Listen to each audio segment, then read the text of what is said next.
Hello, welcome to the channel. My name is Carlos D. I am an artist from Los Angeles, California. In this video, you're going to see me at the drawing table creating some art.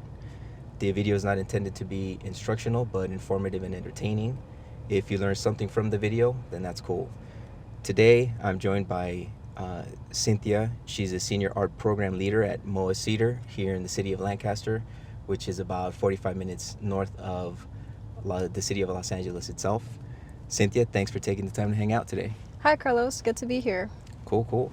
So if you have any questions about the video as it's playing, feel free to ask. But either way, I'd like to ask you about your artistic journey. So were you always into art as a child? Yes, actually. I remember drawing drawings, watching TV when I was very small. I'd get those weird how to draw animal books at Costco. Yeah. And just kind of work off of that. I didn't realize it at the time, but that was the beginning of something that I would leave and later come back to. Okay. So I thought that was very interesting. Especially when I was older, I realized that because after a certain amount of time, my interest focused from art to animals. And so for the longest time, I thought that I was going to be a veterinarian. Okay, that's cool. So that was my primary focus out here in Lancaster. There was no art programming available at Antelope Valley High School. Okay. So in my time there from 2010 to 2014, we actually experienced what's called a turnaround. So that means we lost 90% of our staff. Wow. And then they brought in new staff from the state of California in an effort to save the school. I mean, it worked, but in doing that, they cut off a ceramics program, an auto shop program, art, a lot of other things. We did have a Photoshop class. Okay. So I took the Photoshop class, and that was very simple. Okay, cool. I would get bored, but I would get it done. It was really easy. It was basics, I'm assuming. Yeah, basics. Right? It would be hey, here's a URL here. Okay. Copy it down and do the assignment that's on the URL. Gotcha. Okay. So it was kind of self-taught the way the teacher taught it. Sure. And so because of that, my focus was in agriculture. Okay. So through our ag program. And so I did a lot of work there with the Future Farmers of America. I was a chapter president, section officer, and later on my younger sister actually became a state officer. So Wow. she did a year of service. But I used all that as a ramp or a launching point to leave Lancaster and go to UC Davis. Awesome. Which was my dream school. Up north. Yeah, up north. Cool. So it was my dream school because I thought I wanted to be a veterinarian. I see. Yeah, so it kind of all comes back to itself. My first year there, that was the first time that I took an art class. Really? Yeah, so I had never taken an art class. I was self-taught. I would draw cartoons. Sure, yeah. I'd just doodle around. Even my notes when I was in my science classes had doodles of the topic. So I was just come on, girl, why didn't you notice this sooner? Yeah, it's all good. Yeah, but I was just sketching around and I took that first art class and I had a lot of fun with it. It just felt like something that came natural to me. Awesome. So I took that and I also took a religious studies class at the time. So it's a sociology kind of thing. Interesting. Yeah, and so the second year I was in school, I had a buckle down on the sciences. And then I remember I looked around my room one day and it was littered with notes, just everywhere. And I was like, dude, do I want to keep doing this? I could do it, but I'm just do I hate myself? This is not the quality of life I want. Yeah, I'll do this for the next 8 years. And then what's my life going to be like after that? Good for you. So good for you. I evaluated and I took a giant step back and I told myself, hey, when was the last time that you actually felt like your quality of life was good and that you felt happy? And I realized that semester that I took my art studio class and religious studies class, I had 22 units. I was completely fried, but I wasn't so miserable because I was doing something I liked. Absolutely. How cool. Yeah, That's so awesome. I switched over into that, and then the first thing I did was go study abroad in France. Wow. Yeah. Awesome. Yeah. How long? About a month and a half or so. Okay. Cool. Yeah, it was through UC Davis study abroad program. It was an extensive art studio in the French Riviera in Paris. Awesome. So we were out there, and that was really where my artistic style kind of started to form. Okay. Because that's the first time that I was surrounded by all this information. I had no idea what I was looking at because I was fresh into the art world and the art scene, but I knew it was important. Sure. So I just kind of took everything in, and I became a museum rat. Awesome. Awesome. So I would just be in there until way past after we had to leave the field trips. Yeah. My sketchbook was all littered with random doodles and Sure. observations of things. I had no idea what I was looking at. I was like, oh, it's a Mondrian, or this is that. And then when I took art history classes later on, like a few months later in school, I was like, oh, I saw that one. But I didn't know how significant it was. I see. But I started being very influenced by the Expressionists at the time. That was what the main subject of that trip was anyway. And especially in Paris. I mean, that's where it blew up. Exactly. Yeah. So I was really like moved by like Matisse, and like everyone loves Van Gogh, but you know, he's cool. I like him too. But I love Cezanne. Cezanne's pretty good too. I love Cezanne. Yeah, we were in southern France. We were actually by some mountain range, and our professor was like, "This is the same mountain range Cezanne paints." That dude. Yeah. That dude for me is like the top level of the Impressionists, but that's just me. No, yeah. So it's cool. Like, it's just very cool. I was just very lucky, I guess, in that sense. And I was able to do it, you know? Absolutely. Yeah. That's so awesome. Yeah. So good for you. Yeah, that's where really my art journey kind of started. But again, like the thing with art and what I've noticed is there is no like set path. So you're kind of just figuring out as you go about it. Like you're swimming and you're also drowning and you're also not dying all at the same time. And it's just been this weird journey, but it's enjoyable. That is the word, in my opinion, that should guide every human being. Joy. Like joy. What really brings you joy? Because good for you that you kind of caught yourself. I did. Just looking around and really, I think, if I may be presumptuous, I think that what you were looking for was joy. Yeah. At the moment, that's what it comes down to. Am I having a joyful experience? And some things that are maybe taxing, maybe like there's people that like change their route in college all the time, right? They're just kind of like lifelong students. Yes. That's cool too. It is cool. Maybe that's just their journey. Exactly. If that brings you joy. Yeah. Personally, I love learning stuff. Yeah. I love learning something new. I don't know, I'm just a nerd like that. But I know for sure what I find joy in, and it is art. So good for you. It was after you returned from France, you finished up at UC Davis? I was there for 4 more years. Really? So I actually stayed an extra year because I was going to graduate like the first semester after my 4-year mark. So I did 4 years. At Davis? And I had to stay an extra semester to finish, extra quarter. I see. And so I was like, if I got to stay an extra quarter, I have a lease, I have to be out here. I might as well just go for a minor. Cool. So I stayed the extra, 9 months. In school, and I did an art history minor so that was like the perfect tie-in between art studio and religious studies, again, that sociology thing. So it was just reading a bunch of weird things, getting historical information, and then making a lot of weird things. Cool. So it was just a very interesting time. Awesome. Yeah, but I think the deciding factor and maybe more of my artistic style came that final year, my 5th year. I was fortunate to be a undergraduate student in the advanced studio space. Okay. So it's just like a room, maybe a little bit like half the size of our ballroom at Cedar. Okay. And it's split between 6 students. And so they just kind of give you this space and are just like, go crazy. Space for you to work in? Yes, for you to work in. So it's kind of like... In any medium? In any medium. It's like a baby version of like the MFA studios. Oh. So it was this very...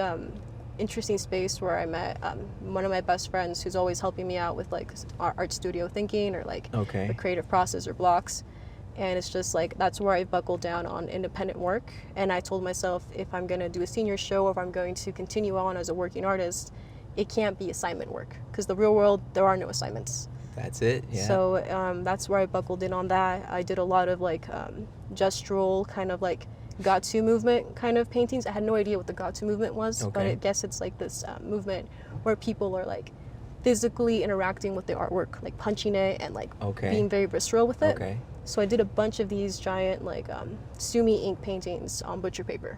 Wow. Which led to my final installation there. And well, even though I'm not doing that kind of work now, I feel like that entire process of making and just trying to get through a block or like just making marks really just really helped shape who I am now and how I ended up in MOAH in a sense. Yeah.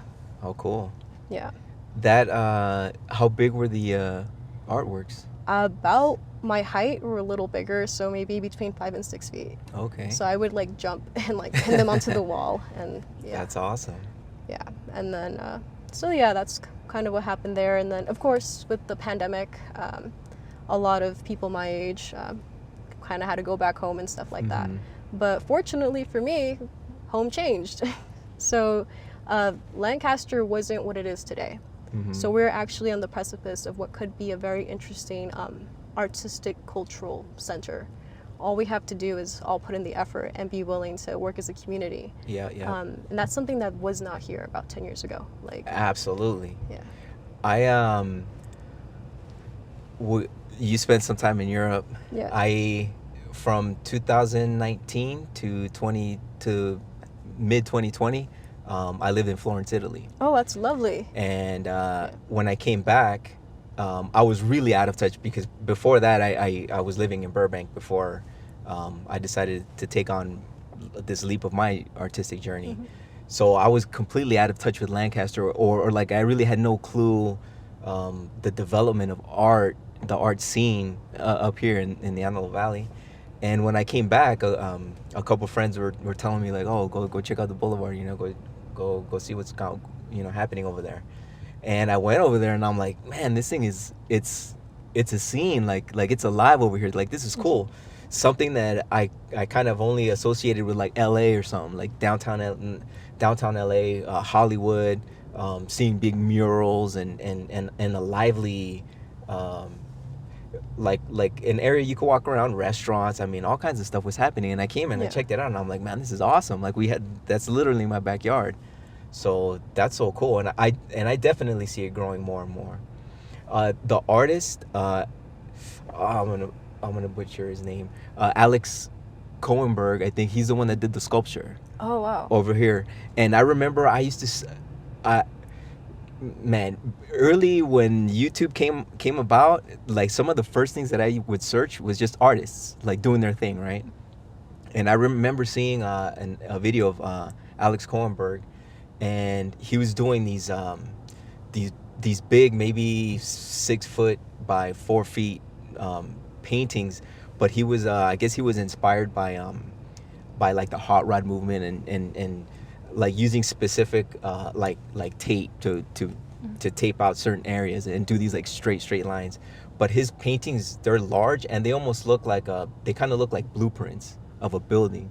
They're really interesting. It's very similar to the structure that's out here. Because I've seen the sculpture. Okay. But I haven't looked up his work. Is it okay if I Google it real quick? Yeah, go for it. Let's see. And when I looked at his stuff, I mean, I was like, man, I'm a fan of this dude's artworks. And his studio was where was it? I don't know, in the Inland Empire maybe. Oh, wow, yeah. Oh, these are pretty neat. So you could see the resemblance between that and obviously the structure, right? Yeah. So when I saw the video for when the structure went up, I didn't know who the artist was. And I happened to see him like at the site, right? In the video, it shows him kind of like directing stuff. And I'm like, no way, that's Alex Cohenberg. I'm like, this dude that I've known about for years, but I never like went to a show or made contact with the guy. But I'm like, man, he's putting up a sculpture here in my backyard. I'm like, that's awesome. It felt like the world got a little tinier that day for me. I mean, that's still really cool. Yeah, I was gonna say it's really cool. It is interesting to see how it doesn't matter like what medium an artist uses, certain elements will still transfer over. So maybe you subconsciously recognize that was his style, or just like, hey man, like that's really cool. I think you nailed it. Yeah. Automatically, I think like recollecting, I'm like, I kind of had a feeling like it was that dude, just by the shapes and the colors. Also, I'm like, I kind of feel like those are colors that he would use, the orange and the gray tone. But it was really cool. For me, I think aside from the really pencil and inking designs that I'm doing, like, this is specifically driven for t-shirts, like merchandising. That's my aim with this. But going forward, I think I'm going to focus more on sculptures, clay sculptures. Yeah. If I'm to enter like a competition or a show or anything like that, I think my intent is going to be to submit sculptures. I have this concept, and it's all derived from my paintings of like the the peels that I've done, those peels that I've done in my paintings, you've seen the realism ones, right? Yeah. I dry those out and I shape them as they're drying. The Okay. lemon peels, the lime peels. I've tried them with orange peels. I've tried them with apple peels, and apples are horrible. They just like shrink completely. The orange ones, depending on the orange and the thickness of the peel, you can kind of like sculpt it a certain way as it's drying. But the lemon and the lime peels are the best. The limes are the lemons are the best. The lemons. I would just put them. I'll put like toothpicks between them, like big like skewers between them, and I'll like shape it so it's a spiral. Right. I'll cut it first. Do the old school cutting them in a spiral shape. The old classic cartoon Exactly. look. Yeah. Cutting them in the spiral shape, and that comes from the old Dutch masters paintings of still lives. There's a long history of painting an orange or a lemon peel. There was an artistic quality in knowing how to peel it so it doesn't like come apart, and then painting it in oils sufficiently before it before it completely changes color and dies out. But that's kind of a myth, because in drying out the lemons, like, they don't lose much color. It's amazing how much color they keep. I mean, it's probably just because like they just go from wet to dry. That's really just like our eyes just maybe barely even notice it. I would agree with that. I would agree with that. So the sculptures that I'm doing now come from a mutation of my interpretation of those peels, because I associate it now with peeling off the layer of the old human that you used to be. Oh, that's really cool. So it's like rebirth, Yeah. right? It's easy for us to demonstrate it with an orange. You can't peel a human, Yeah. right? So it's all metaphysical. It's just a metaphor for shedding off that old you, the one that you want to discard, and just becoming the new you. So my focus from the sculptures that I'm doing now are going to incorporate a human element with the peel of the fruit. Well, that sounds really interesting. Cool. I would love to see them big. You need a lot of lemons for that. Man, yeah. I already have them half done. I would say, 3 of them. I use Super Sculpey. Okay. So have you ever messed around with Super Sculpey? A little bit, but not too much. Okay. Yeah. So it's oven baked clay.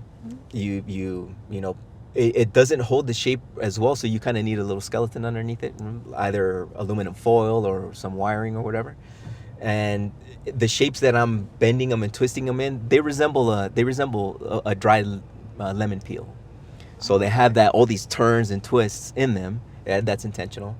And so I bake them, but I would love to see them huge. I mean, I'm talking about 30 feet by. That would be amazing.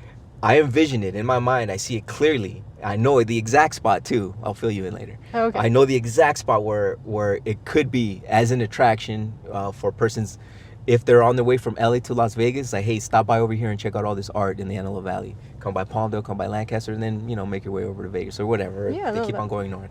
So I had this idea in my mind of what I would like to see it, but of course I'm doing the miniature versions first, right? So you have to play with the concepts, and then Exactly. once you have these small proofs, you can eventually be like, hey, I have an idea for an amazing sculpture, and they'll be like, hey, here's some money, hopefully. That's it. And that's all it takes, really. Absolutely. And I'm looking at your video, and I'm just seeing like the inking, and it's like, it's really interesting to see that.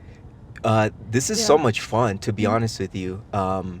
After working in oils and acrylics, you really don't see the end result until a couple weeks, because especially for me with oils, like the layering process, I like to let it dry, because as soon as you start layering, you really start to develop a 3D effect And you with can oils. do glazes too with it, right? Based- The yeah, linseed oils absolutely. and everything. Yeah.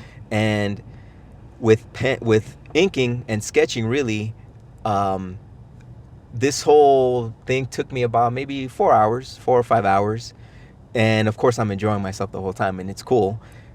What's been happening is that although I make, let's say, the first design, I sketch it out in pencil, then I go over it in ink. Like as you'll see here, this is not the final design that I put out, but it's really cool because, like, I get to reimagine it once I do it digitally. Have you worked with digital Yeah, stuff? on Procreate a little Oh, bit. Yeah, I love Procreate, so Yeah. that's what I use too. that's good. So because right, you can hide and unhide the layers so fast. You could Yeah, like, you do I can- like that? Do I You like put this? Do I like reference that? photos in there if you want to just Exactly. work a little quicker, old sketches, and then go over Yes. it. So that's Yeah. what I do. So after this is done, I'll take a picture of it with my iPad, shoot it right into Procreate, then just outline it, and then from there just start messing around. Okay, um, do I want to change the shapes? And you'll see I don't do the circles, but I don't know if you're familiar with Jack Kirby, the legendary comic book artist. I feel like I've heard his name. Okay. Yeah. Well, he developed this thing where outer space just looked like a bunch of dots. Oh. It was really it's really Okay. cool, and they're called the Kirby crackle because they just look like crackles, like I'm sure I've kind seen of look some, like a Rice Krispies. Yeah, I'm sure maybe I've seen some of his maybe the artists he's influenced.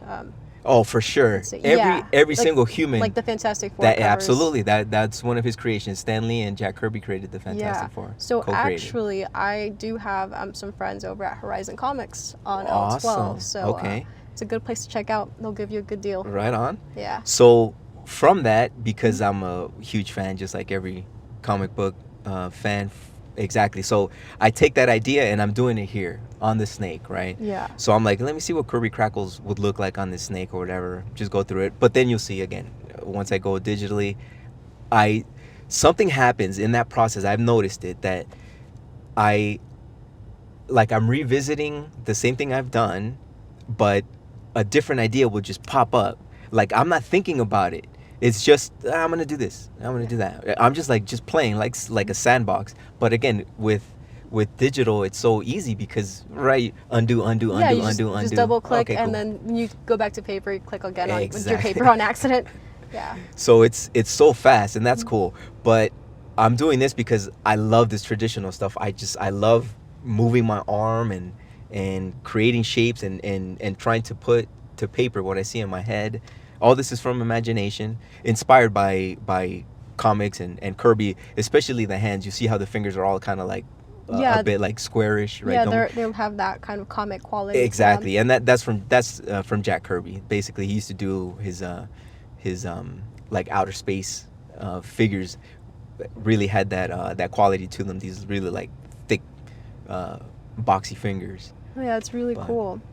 It's a lot of fun. No, I understand what you're saying about going back to this traditional kind of medium. Like I had worked with also oils and like the Sumi ink for so long when I was in college that when I did go to work at MOAH and I was doing the figure drawing program, I was on graphite pencil again and on a Okay. tiny little sketchbook at the beginning. Uh-huh.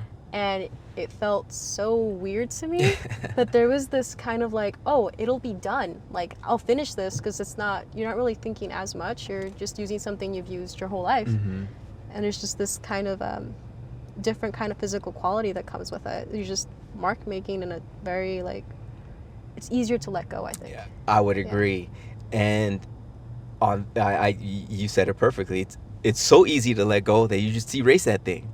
Like I have become such a friend of my eraser that I'm like that has to be a tool. Like I'm not if you saw earlier, I changed the head like 3 times just because the mouth was open and I'm like, okay, no, I didn't like that. Just erase it right away. Like as soon as I don't like the direction, I'll just scratch it out. And I'm not I'm not concerned of losing the artwork. Like, maybe I'll keep this one. You know, it's not a sketchbook. I really don't care. Yeah. I'm just I don't want to hold myself to like perfection, so to speak. You Yeah. know, I just want to be loose, and No, I that's really good. enjoy this process. No, that's very good. I feel like that's something that a lot of artists struggle with is that ability to let loose. Mm-hmm. I see all the time whenever they come into my figure drawing sessions, especially when they're brand new or they're just starting to draw. They're maybe like early teenagers. Uh-huh. They come in with these tiny little notebooks and they're scrunched all over, and I'm just Oh. like, please, Drews, do something bigger. And Yes, so yeah. our last session, I actually got all the drawing boards and I forced everyone to draw on the drawing boards Good. with a big sheet of paper and like a Sharpie and different material, and I was like, like, hey guys, like, outstanding. we're gonna rotate. This is not even your paper. Other people are gonna mark your paper up, just to like help them get out of this like headspace of like, it has to be perfect. My paper is expensive. I'm like, first of all, the paper on this board is not expensive. It's literally free. I found it somewhere in our creative space. Just rotate. And then when we got back to it at the end, they were like, wow, this looks really cool. And I'm just like, you see, you just gotta let loose and just give into the creative process, really. And like, I think that's a good approach. It's a good approach, but also like even what you just said, that's a very good advice for anyone listening, that don't be afraid to just mark up the paper. It doesn't have to be perfect. You can take a picture of it before you do a decision to it, and like if you have the access to like Procreate or Photoshop, go on it digitally, or you know what, you drew it once, you can draw it again. I think that right there is hard for especially a beginner to let go of it, right? Like, but I like the way it looks, you know, I've never done anything like this before and I want to keep this one, you know, this one looks so good. It becomes like a very precious object. I remember like being in school and like my professors would be like, oh, your painting needs work, and I'm like, oh no, I don't want to mess up this specific corner. And they were like, can I grab your paintbrush? And you know, you don't know anything any better. They're just and they mess it up, and they're just like, okay, see, it's not too bad. Don't get stuck on it. As long as it's in the studio, it's still a work in progress. Absolutely. And even when one considers it finished, right? I personally, all the artworks that I've ever done, I could still go back and I'm like, oh man, I could change that. Or, oh, I wish I would have gone a little bit further out the line on this shape or whatever. So it's really never over. But I think it's a matter of enjoying the process. Enjoying the process of making art, having fun with it. Hopefully it's not a stressful thing, right, to draw and paint. Yeah, it shouldn't be stressful. That's the thing, right? And people often get too much in their heads about it. Yeah, the artist that comes to mind whenever I think of something like that is Leonardo Drew. I was very fortunate to actually hear him talk once. And so he spends all this time on these sculptures. Like, they're made out of wood and like found objects. They're just very like, it just looked like something exploded and it all got put together. And so what he does is, if this is in the studio, he will go back and destroy it and make it into a new piece. So if someone doesn't call him back with like, hey, we want to exhibit your work. If you wait too long, it's gone. I love that. So it's just like, I always remember that, and I'm just like, man, like, so now whenever I approach something, I'm just like, oh man, I messed up this painting. I'm just like, you know what? You can just cut it up and put it somewhere else. Absolutely. Collage it. Yeah. And I've gessoed over at least 3, maybe 4 of my big paintings, the ones that I did while I was in Florence. Oh wow. Just because for me, it's not important that it stays, it's important that I did it. Like, okay, I expressed that idea, I'm absolutely going to learn from it. And now I know, especially if I was trying a specific tool or a medium, okay, now I'm getting a little better with that, with acrylic or watercolor or whatever it may be. My confidence is building, and that's just me. I've overcome that fear of like keeping a record of everything that I've ever done. I really don't care. No, yeah. The most important thing for me is that next one. Yes. That next one is what I'm looking forward to. Yeah, because that next one's going to be a accumulation of what you just did now and what you did before. So that's it. And I mean, in the old times, people used to go over old paintings all the time, right? Yeah, it was a materials thing. That's it. Yeah, they didn't have much to work with. So I mean, there's also that kind of liberation that comes with that thought process. It is. It's very freeing. And I think with that freedom, I think it's easier to develop your own personal style, because you're not concerned about specific shapes, right? That's kind of like an academic thing, like get everything perfect.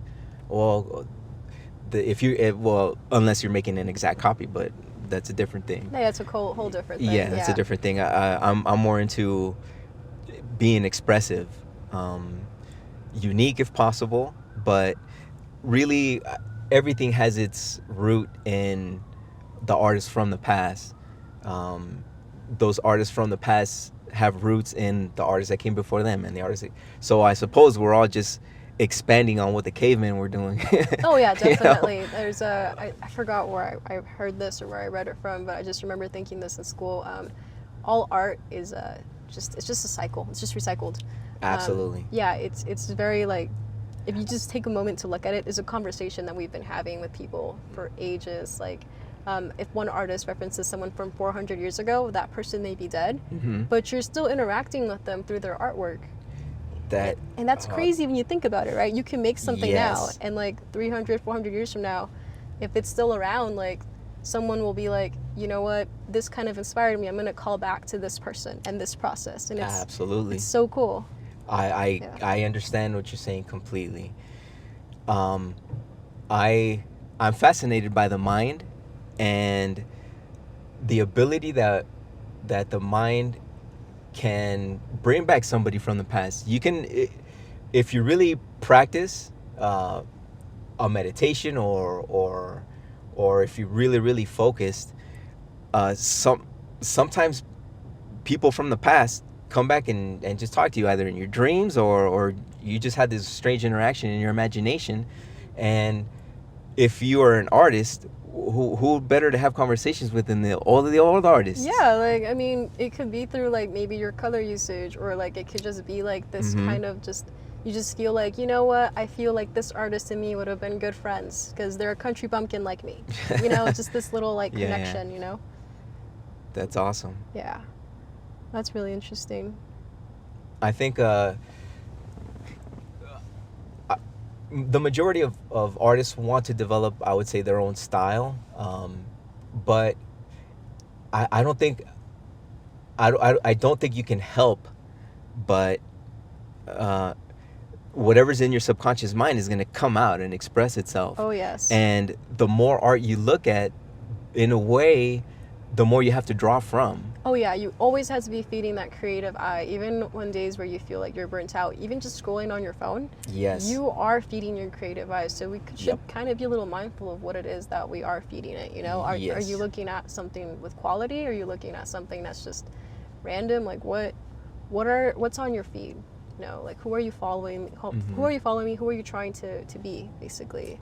And like you said, you know, it is hard to develop your own style. Everyone wants to be unique, but you shouldn't be afraid to try. Oh, absolutely, absolutely. Exploring is there's really no. I mean, it's an infinite place. Your imagination, you can go wherever you want with it. If you're into landscapes, you're into maybe creating your own landscapes. Now there's so much influence with movies, with video games, and all this stuff, right? That they create realistic looking other worlds, and that's cool too. You could go just look outside, and for me, you know, this past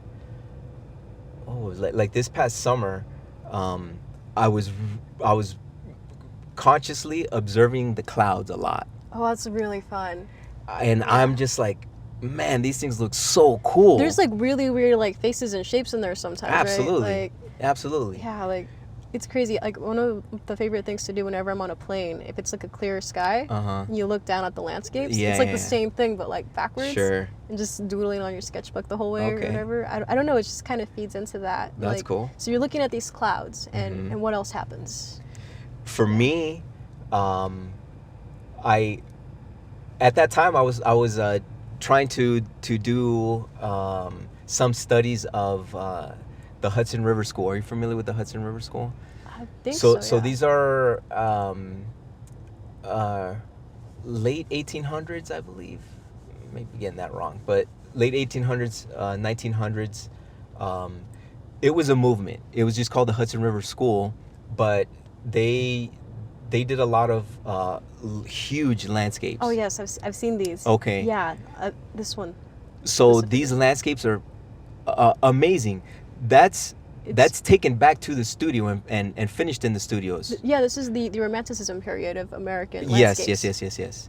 So, I was you know, seeing if I could like decipher what they were doing, and what they were doing was called luminosity in painting. So if you have the complementary color next to each other, two complementary colors next to each other of the same value, it creates luminosity. So it's like let's say a purple and an orange, which is kind of typical. A purplish for like the mountains, and an orangish for like the sky, as you saw, right? Like Yeah. they're really like a beam of light just piercing through the clouds or in between the mountains. So that luminescence, it kind of looks glowing because they were using that kind of trick where they kept things of the same value but complementary colors. And for whatever reason, if you know that trick, then you can get that illusion out of it. Yeah. So that's why I was looking at the clouds, because I wanted to see, like, okay, let me see if I can incorporate something like that onto some paintings that I wanted to work on in oil. And to render clouds in oil, they just look mad sexy, especially with a really dark black background. Like with the paintings that I did for my still lives, I intentionally did. I can tell you everything about those still lives and the metaphysical meaning behind all of them. Maybe really cool. Yeah, we have some time. Maybe I'll get into it. But Okay. So it's in the background is intentionally black. It's ivory black because it symbolizes a void where there's nothing there, but it's potential for everything. Okay. And I wanted to do that with clouds, but I wanted to incorporate some figured paintings. That's why when I was going to the classes that you were hosting, I was asking about models, and availability for models, because I wanted the lighting to be specific, and I wanted to get the specific live model and render them in oil with other elements. So it would be like a one made up figure from my imagination. More than likely the proportions all kind of like wonky, right? Yeah, kind of like more in the comic book. Yeah, something more interesting in a sense. Or like more like something just not realistic. Not realistic. We're going into this more abstracted. Yes. Yeah. And next to that figure, an actual figure done in traditional classical art style in oil, render it like a human form. Like Baroque with lighting, or like more of a Caravaggio style, right? Like real heavy shadow. Yeah. But render it in realism. So you have a real human rendered in realism, a constructed of my imagination figure next to that person, and in a setting, right? And try to tell a story with the composition, but incorporate the clouds in there as realism clouds too. Oh, okay. And it would be basically a black midnight pitch black background with full formed 3D looking clouds. Man, that painting would just like it might even hurt your eyes. Yeah, I'm imagining it now. It has to be like big enough to take up that whole wall. Yes. Yes. And you're gonna need like a big space for people to really like appreciate like, what's going on there, because if it's big, it's gonna be really close up if it's a small space. Yes. Yeah. And so that's what I had in mind when I first started asking you about the figure, the models and stuff. But it's still, I don't think humanity's ready for those yet. Oh, not yet. Yeah, they'll come at the right time. It's okay. You can make some mock-ups. Yeah, they'll come at the right time. Yeah, they'll get here when they get here. But so that's what got me just admiring the clouds. I was just taking, every time I would like go to and from the gym or whatever, I'm like, oh, it's a cloudy day today, and they just form these like really amazing. Sometimes just like they would form in like cotton candy. Really is the best way to explain it, because it would just be like one ball of a cloud just hanging there by itself. So it wasn't like the whole sky wasn't filled with clouds. It's just like a puff here, but huge and in the distance. And here, because we have the desert backdrop, it's really cool. You could just if you have the opportunity, you go out and you go into a little dirt road, so you don't get the city view of it. You literally can get some awesome desert landscapes around here, right? Yeah. And that's what I was focusing on at that time. But man, my mind is like a million miles an hour with ideas. So I just like, okay, I got this idea. So I'm gonna do this. You just gotta write it down, and you gotta. That's what I do. Speak a list and get to it. Yeah. So I've sketched them out. I've sketched out the ideas that I wanted for that, but I'll get to them. Yeah, it's good. As long as they're sketched out, they're not gonna like disappear into the mind. Exactly. I was gonna say, like, since you're talking about the desert landscapes and you were really into that, did you ever head out to the art and residency space over by the poppy No, fields? Nabil told me about it. Yeah. Nathan Yes. runs it, right? Yeah. Yeah, he told me about it, but I didn't get a chance to You go. should go. That's where the Disney animators used to go train, Oh. and it's actually like very beautiful. If you're able to go, I think maybe around like March or April, like when it's like sun's barely coming out, and you get up on that dirt road, you get some. It's very beautiful. Like they did these in person like plein air kind of painting drawing sessions, and Okay. I was surprised at just at how peaceful it was, but also just the clarity. Like I had like a random cloud that I drew that was like shaped like a letter T. Oh wow. I was just like, is that a jet stream? There's no jets here though. It's Sure. just got to be a cloud. But Yeah. there was just this very, I guess I'm looking for the word I'm looking for is ephemeral. How do you say that? Ephemeral. Ephemeral. There we go. Yeah. That kind of feeling. Yeah. you Yeah. know? And this is at dawn. Yeah. Dawn. When it's just the lights Yeah. coming up. Yeah. As soon as it's like starting to like go sunrise, like the first hour of the Wow. day, if you just That's get out there, awesome. like it is beautiful. That's And it's awesome. peaceful and there's like no one there and it's just. Sometimes they have like art installations, like giant sculptures, but you can, if you don't want to draw that, you can just shift to the left or something Okay. and draw the other part of the landscape. You mentioned a giant sculpture. They had a large frame there. I think Nabil made a video. Yeah, so Right. the large frame was there in 2021 in Okay. December. Yeah. And they're up for an amount of time and then they rotate, or Yeah, how does that I work? think they rotate like every 3 months or so. I know Okay. right now, I don't know if it's still there, but they had these like lights, like they were called the Western lights, these weird squiggly kind of sculptures. Oh, okay. Yeah, they light up at night. They're open, or they're on till 8, I think. But And it's a physical structure. yeah, it's like a physical structure. Okay. Yeah, because they had the AR installations. Yeah. I thought that's what it was. Like. Oh no, you this just- I think they're back to physical Oh, ones. okay. Yeah. That's cool. hmm So, you also you wanted to mention something about zines, making yes. zines. So we have a lot of good community programming over at MOAH Cedar at the moment. We do have our zine program, which is going to be revamped in February. So that's when this is going to be out, and it's every first and third Sunday. So if you're interested in bookmaking or trying to find a different way to express your creative process, like if you're just doing sketches of ideas, you can also try maybe collaging things or just trying to be physical in different ways with your creative process and sharing that, really. So this will be when we're working on our Michael Greco exhibition, so that will be open when this gets revamped. So if anyone's listening and you're interested in making zines, it's every first and third Sunday at MOAH Cedar. We also have concerts, and we have Spotlight Cafe every Friday, which is an open mic, and we have a figure drawing program, and everything we do is free. So we're just really trying to get out there and get the community more involved in the art making process, and just trying to really help launch this culture that we're seeing that's starting to be formed here in Lancaster.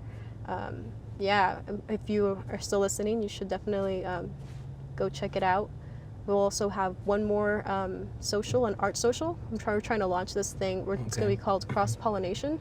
So it's to help our local artists network and talk to each other. Awesome. So hopefully we can get that launched and like towards the summer, and we can all start getting to know each other. Awesome. And we can have conversations like we're having right now. Yeah, absolutely. Yeah. Very cool. I've attended the figure drawing course that you host, and I think that's so awesome. I had an art class in high school, in Palmdale, and I never knew anything outside of that. And I don't know if it might have not been going on at the time, but for those that live in the Antelope Valley, Palmdale, Lancaster, Quartz Hills, Little Rock, they're free courses. Like, it's so cool that you could just pull up on a Sunday. I haven't been going because football season's on. It's you know? cool, no worries. I totally understand. I gotta get my football. Once football season dies out, I'll come by and visit some more. We're good. But I've done academic figure class, and it's literally the same feel, the same vibe. You're there. The easels are provided. They have free charcoal, free paper. You literally can just show up with nothing, and Cedar provides all that for you, which is so awesome. I think that's so cool. Had I known that this was something when I was younger, and I was like curious about art and like what is an art scene at all, come and check it out because it's a really cool thing, and it's everyone helps each other. From what I noticed, there's persons there that are like the regulars, right? Yeah, we have and they our regulars. Good, insightful information. I love them. They make my job a little easier because I have experience. I've been doing art in this kind of platform for about 8-9 years now. Wow, that's almost. awesome. So I started when I was like 19. I'm like 26, 7 years. I don't know how long that is. Cool. I'm not good at math, but being there and trying to help people and the struggle I've had is articulating what I already know how to do from practice. Okay. I feel like I've gotten better at it over the last few months, the last year or so. But I'm very thankful when they're there because they really like helped me cultivate that art language that I feel I lost. Cool. Just with the pandemic and not really being exposed to anything for a bit, like it's just very like I'm just glad I can speak properly again. Yeah. Yeah. That's cool. Yeah. And from what I've noticed, I think it's a common thing in every class. There's going to be the shy, the shy people, and that's cool too. But from what I noticed, it's not a competition. Everybody's just kind of there. Yeah, I love that. It's fun to be like. No one says it, but I think everybody thinks it like, hey, we're artists. Yeah. Right? Like, no, yeah. Everyone, like, you feel that vibe, yeah, and that's cool. And I really try to, like, get them to get people to feel that way and, like, cool. just be more open about talking about it. Like we have high schoolers now. Oh, wow. 6 months ago, I bet you they would have not spoken in that platform, but we started incorporating critiques and just trying to give it more of this academic feeling where, this is a community. You can speak about art. You don't have to be smart to talk about art. Cool. Like many people think there's like this language barrier, and I did mention I felt like I had lost, but it's just mostly like the instruction quality is so new to me because I'm just so used to like just talking casually and being like, hey, like I like your lines, but now I'm like, oh yeah, like your line is like really like confident and bold. You can fix it with this, and I'm like, okay, like, but no, that's yeah, it's a good community. Definitely, like, I'm glad you're out there coming through when you can, and you're helping people know about it too. We really appreciate everyone who comes in, and we're a growing community, so it's just really cool to see how people have been interacting and have become friends now actually too. Very cool. And it's encouraging to see that there's other people that are interested in this kind of activity, like figure drawing. That's, again, I had no idea of anything like that it's not like in Europe it's different. In Europe it's like that's kind of like second period is the history of the art in Europe, because I mean it's deep there. Yeah, it's Europe. It's Europe. Yeah, right? It's got all of so here in America, yeah, we have more, I guess the more popular movements were pop, modern art, abstract expressionism. Oh, yeah. Definitely the pop scene, and I think the main thing people think of is like the Andy Warhol, like Stoop Can. Yeah. So it's not much of an emphasis because it's not really too much of our history, where in Europe it's different. But when you're there in surrounded by like-minded people that appreciate any kind of art, you just kind of feel like, oh, this is cool. Like, this is a cool spot. It's like to you're be like they get it. Like they understand. Like when you're like, oh man, I'm stuck. How do I work through this block? And you're just like, dude, I understand where you're coming from, man. All you gotta do is try this. Or like, hey, like I can't get my shading right here. What are you using? What materials do you recommend? But just opening up that conversation, really, it just absolutely, it makes a difference. Yes, I agree, and that's cool. I don't know if any other communities have something like this, but even if someone lives outside of the Antelope Valley, Santa Clarita or Los Angeles, hit up your local museums and find out if there's anything that they offer available for free that you can go and start exploring. Yeah. You never know. You never know. I was really shocked when I moved back and I was told that program existed. This is before I worked at MOAH Cedar. Okay. Because like where I was in Davis, we had a local gallery that did do a program, but it was like $30. Okay. Like every time you went. So when I heard that it's like free, and I was like, what? Yeah, exactly. Yeah, little did I know I'd be the one leading it. Yeah. Awesome. I was the same. I'm like, free? What? Yeah, the people always ask, like, there must be some kind of catch here. I'm like, no, there's no catch. And we got snacks now too. We have nice lights and curtains, and like we're really trying here. I'm trying to like coordinate with the models to get like either themed or like get them to do something interesting beyond just the regular like contrapposta, you know, Okay, kind sure. of pose. Yeah, yeah. And on the models, if anyone is interested to model, how do they go about doing that? They just apply on our website. There's a Google form that you fill out. You just go to moahcedar.org, and then you'd go to, I believe, opportunities, Okay. and you just type in, you just look for the live model application tab. Okay. Yeah, it's like takes like a minute to do. If you write in the comment maybe like, hey, I heard about this on Carlos's YouTube channel. Cool. Like, I'll just remember that and bump you up on the application list. So, Awesome. yeah. Cool. I'm at the gym pretty often, and sometimes I'm like, man, this person will make a good model. Man, that person will make a good model. Dude, Man, that send them person my will make a good way. model. I need more male models. I need Okay. different body sizes. I need Yeah. like we have a pregnant model coming in Oh, cool. next week. This is obviously going to air after that, but I mean that she was like, "Hey, I'm pregnant. Can I model?" I'm like, "If That's you feel awesome. comfortable doing it, Yeah. sure, why not?" Yeah, that's Yeah. fantastic. It's good for the artist examining the subject, different shapes, sizes, and angles. Some angles, especially foreshortened angles, are real It's tricky. so- Real tricky. It's super tricky, but what I found out this morning, I haven't drawn landscapes in a long time, and I was trying to sketch outside like the Starbucks. Okay. And I realized that my depth perception of a landscape is like so off now, but I can draw people, and I'm just like, this is so, yeah. Again, It's a muscle. It's a muscle. It's a It's like muscle. I You was gotta just work like, it. oh, it's Yeah. just like the same thing, and I'm like, oh my gosh, I haven't drawn a landscape in so long, and I feel so lost. And it's not even like, you know, like mountains or clouds. You can adjust. You know, Sure, you can make sure. organic lines, but with buildings, it's like straight lines. Yeah, Perspective. yeah. It's very important. Yeah. Yeah. It's fun. Anything you've been up to lately for your own personal work? I've just kind of been journaling and like trying to like write my ideas more and like sketch Okay. things out. You know, sometimes I do get into these blocks. So I've just been trying to like get out of the block by like making my creative mind work in a different way. I've been working with water soluble oils. So that's Okay. been interesting, trying out some new brushes, Yeah, like the yeah. rosemary brushes. Okay. They're pretty nice. I did not know. I had the same brushes for like forever. Mhm. And when I switched over to these new brushes, I was just like, wow, the paint is moving so much easier. I was making life so much harder for myself. So that's been fun. And I've been trying some gouache out on like some sketches here and there. Okay. I've got some, I bought some flags. Okay. And I'm going to paint the flags. I'm going to use it. What material are they? I think they're nylon. I don't know. Okay. I just got them on Amazon. I was Okay. just like, let's see how this reacts to like what I want to do with it. So It's a rectangular flag? yeah, or just like a rectangular okay. flag. I'm thinking of hanging them vertically. Okay. I'm going to see if this can be a way to maybe make pieces of a mural Awesome. and not have to like paint on physically on the wall, or you know, not have to scale up so high and fall down.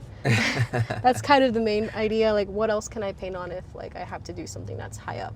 And just really just kind of looking for open calls right now. Cool. Yeah, that's my main thing. I know my drawings are doing a lot better than they were a few years back now because of my job and because I've been drawing a lot more on the side. It's an area that I did neglect. So again, muscle memory, you know, practice. You have to practice. Absolutely. But now I need to get back into my paintings. I've got to get things done. I would like to get to grad school, so I have to keep working, right? Yeah. Absolutely. Yeah. I think that's what every artist, no matter how many years one's been doing it, you just keep evolving. You know, Yeah. your style, your eye gets sharper, and maybe your direction just changes completely. Oh, completely. Like, Yeah. I know that if it wasn't for working at MOAH Cedar, I think my drawing technique and just my emphasis on drawing now would not exist. I Yeah. had completely neglected it. I was just painting, and I would just throw it on the canvas, not really too much planning, although I had been taught you should plan things out. So I would do thumbnail sketches, but nothing super detailed. But now I'm just like, okay, here's my charcoal, here's my red pencil, my other things, everything I'm using. And it's like, I was not using this stuff for the longest time. I hadn't touched charcoal, I think, in like 3 years. Okay. Yeah, so it's just a whole different. Charcoal Yeah. is fast. Yeah. It is messy. Yeah, that's why I stopped using it. Okay, so check this out. Yeah. The video before this one that we're recording now, the one that I recorded last week with my friend Jaime, it's not gonna be out for a couple weeks once this is released, but I'll let you in on it. The greatest sketching tool on planet Earth. Are you ready? Yeah. Drum roll. A dry erase board. Dry erase board. I have a about 2 foot by 3 foot dry erase board, and you want to do 5 sketches in 5 minutes. Piece of cake, man. Move. Okay, that line needs to move a little bit. Boom. Okay, no, again, bam, bam, bam. Fast. Wow. That is the trick. Okay. A dry erase board. If you can get a large one, if you have the room for it, I suggest it, because that's where I do all my sketching now. Okay. All my sketching, I do this one here. I have because it's 3 foot by 4 feet. I have maybe kind of broken it down to 4 corners. So I have 3 ideas at a time that I could just pick from. Okay, what do I want to draw today? Okay, let me knock this one out. That's a good, because then you're seeing it too. It's not locked in a book. So Absolutely. So you get up, you walk by, you're like, oh, I should work on this. Exactly. Oh my gosh, that is so a dry erase board is magic. For me. It just I just feel like it leveled me up, because if I don't like it, I just swipe it 1 second with my hand. You just done. Okay, or I need to change that nose. Okay, wipe it off. Boom, do it again. Yeah. Fast. As fast as you can think. Bam, you're putting it down, and it's not a harmful chemical. You could just use it with your hands or whatever. Yeah. And so far I've gone through maybe 10 dry erase markers. Oh wow. Just because every day I'm as soon as I have an idea, bam, I just bust it out and I just lay it down there. Boom, and you'll go back to that's honestly really smart, because I'll do it on the sketchbook, and if I lose that sketchbook or Yes. or too much time has passed, and I'll go through it and I'm just you know what, I don't want to do this anymore, but it's on the board, and I'm staring at the board when I walk by every day. I'm going to want to work on it. And so even in looking at it daily, if it's the same paint or sketch that's there, little by little, sometimes you get the feeling something's off with this, right? I don't know what it is. You just come back to it, and as soon as you notice the difference, bam, just take your thumb, wipe that line off, and then easy. Adjust it. And you don't get too attached to the lines either. The dry erase board, I'm telling you, it's a game changer. It's game changer. I'm gonna have to invest in one and see how it works. Cool. It's really cool. Well, it looks like we're near the end of the video. So to the audience, I would like to say thank you for hanging out. If you enjoyed the video and you want to show some love, the best way to do so is to pick up some merch. Get yourself a t-shirt, a hoodie, or some stickers. A link to the shop will be in the description below. If you would like to contact me for a commission, you could do so through Instagram or email. And lastly, feel free to share the video and spread the word about the channel. I greatly appreciate the support in helping the channel grow. Cynthia, anything you'd like to add in closing? Just make some art. Awesome. Really, awesome. just that's about it, And for MOAH Cedar, what's the website? It would be moahcedar.org, and then you can follow us on Instagram. It'll just be MOAH Cedar. Fantastic. So, yeah. Cool. Well, Cynthia, thanks again for taking the time to hang out. Of course, thank you. Appreciate it. This was really cool. This was fun. Yeah, definitely fun time talking about art. Awesome. And to everyone out there in this amazing spiral, take care, enjoy life, and be kind.